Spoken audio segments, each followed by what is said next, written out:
Hello guys, welcome back to my channel. अगर आप भी माल्टा कंट्री में आना चाहते हैं तो आपको आइल्स रिक्वायरमेंट है या नहीं है। आप यूट्यूब चैनल पे वीडियोस देख देख कर आप मिसगाइड हो चुके हो। अभी तक किसी यूट्यूब चैनल पे आपको ये नहीं बताया कि आइल्स रिक्वायरमेंट किन लोगों के लिए है। आज मैं आपको फुल डिटेल में समझाने वाला हूँ आइल्स रिक्वायरमेंट किन किन लोगों के लिए है, किन लोगों के लिए नहीं है।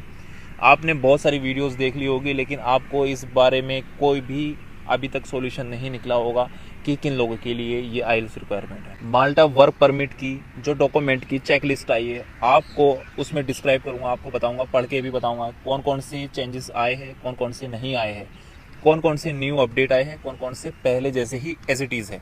चलो गाइज शुरू करते हैं। High commission of Malta India.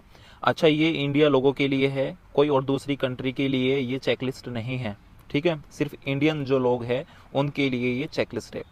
Malta work visa checklist. Document should not be printed back to back.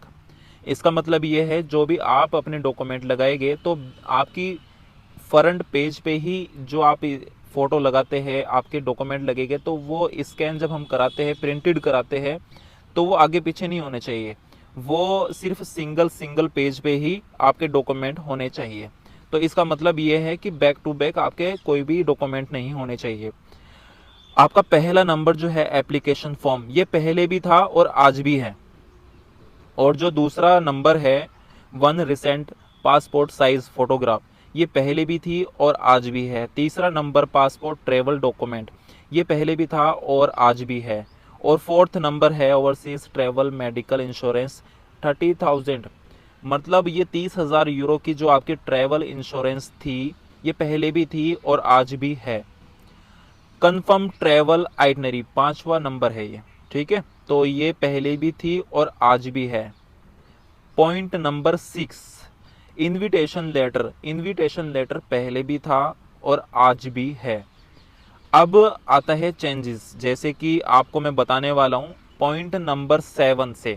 ठीक है, एप्लीकेंट कुरिकुलम विटे सीवी। जब आप वर्क परमिट के लिए अप्लाई करते हैं तो उसमें एक आपका सीवी अपडेट होता है। सीवी आपको यूरो पास बनाना पड़ता है माल्टा कंट्री के लिए, वर्क परमिट के लिए। वर्क परमिट के लिए भी आपका वही सीवी जाता है, और आपका जो वीज़े के लिए लगता है, वीज़े के लिए भी डॉक्यूमेंट में आपका सीवी यूरो पास ही लगता है। अब यूरो पास सीवी कैसे बनाते हैं? यूरो पास सीवी बनता है, अगर एजेंट थ्रू आप काम करा रहे हैं तो वही आपका सीवी बनाते हैं और वही आपके डॉक्यूमेंट प्रिपेयर करते हैं। तो आपको ये टेंशन देने वाली बात नहीं है, ये न्यू चेंजेस है।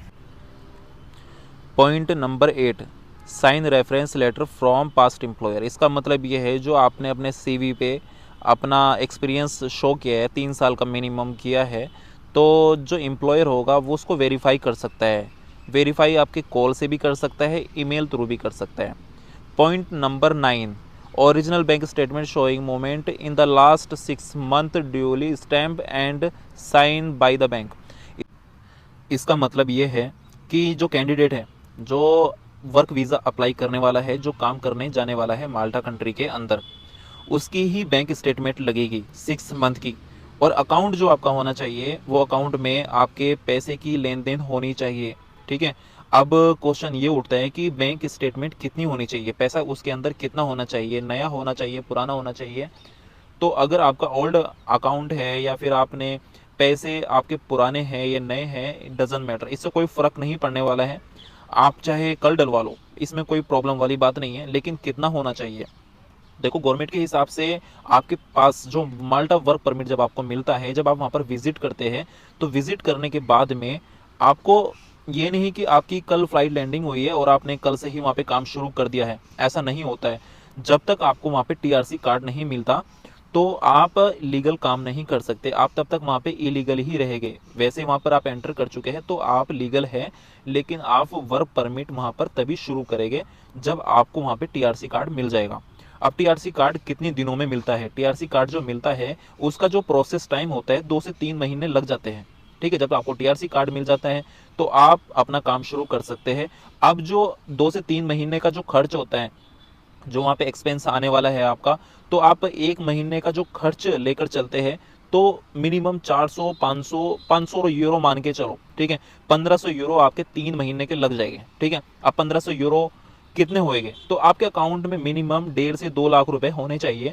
आपकी बैंक स्टेटमेंट 1.5 से 2 लाख रुपए की होनी चाहिए और इसमें फिर कोई प्रॉब्लम नहीं आती है।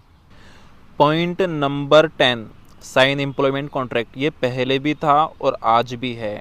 Point number 11, approval in principle letter. ये पहले भी था और आज भी है। और अब आता है बहुत बड़ा इम्पोर्टेंट, जिस सोशल मीडिया पे हल्ला हुआ है कि आपको आइल्स रिक्वायरमेंट है। आपको पॉइंट नंबर 12 में देख सकते हैं, position of skills qualification if employment so requires and IELTS level 3। ये बहुत बड़ा मुद्दा है भाई इस सोशल मीडिया पे। इसके अकॉर्डिंग बहुत ज़्यादा आपको कन्फ्यूज़न हो चुकी है। ये वीडियो बनाने से पहले मैंने माल्टा की रिक्रूटमेंट एजेंसी में बात की, फिर मैंने इंडिया की कंसल्टेंसी में बात की, फिर अपनी खुद की रिसर्च की। होटल लाइन में जितनी भी जॉब्स आती है, किचन हेल्पर है, क्लीनर है, शेफ है, इनको आइल्स रिक्वायरमेंट नहीं है। ड्राइविंग लाइन में जो जॉब करते हैं, food delivery boy, car driver, cab driver, इनको आइल्स रिक्वायरमेंट नहीं है। जो कंस्ट्रक्शन लाइन में काम करते हैं, लेबर में करते हैं और कारपेंटर है, इलेक्ट्रिशियन है, इनको आइल्स रिक्वायरमेंट नहीं है। आइल्स रिक्वायरमेंट उन लोगों के लिए जो ऑफिस लाइन में काम करते हैं, आईटी सेक्टर में काम करते हैं, जैसे कि नर्सिंग लाइन में काम करते हैं आप, तो इसमें एजुकेटेड भी होते हैं, उसमें आपकी आइल्स रिक्वायरमेंट भी होती है और आपके एजुकेशन सर्टिफिकेट भी चाहिए होते हैं, जो आपने डिप्लोमा किया हुआ है, आपने बीएससी की है, एनएम की है, जीएनएम की है, तो ये सारी चीज़ें चाहिए होती है। तो इन लोगों के लिए आइल्स रिक्वायरमेंट है और मैंने दोनों चीज़ों में आपको एक्सप्लेन किया है किन लोगों को आइल्स रिक्वायरमेंट नहीं है, किन लोगों को आइल्स रिक्वायरमेंट है। शायद आपको ये वीडियो बहुत अच्छी लगी होगी। पहले तो लाइक कर दो, सब्सक्राइब कर दो और मैं आगे डिटेल बताता हूँ कि और क्या क्या चेंजेस आए। Point number 13, proof of accommodation. ये पहले भी था और आज भी है। अब आता है point number 14, original and photocopy. ये पहले भी थी और आज भी है और ये सब चीज़ें मैंने आपको एक्सप्लेन किया है इस वीडियो के अंदर। अगर आपको ये वीडियो अच्छी लगी है तो सब्सक्राइब कर दो, लाइक कर दो और ज़्यादा से ज़्यादा शेयर कर दो।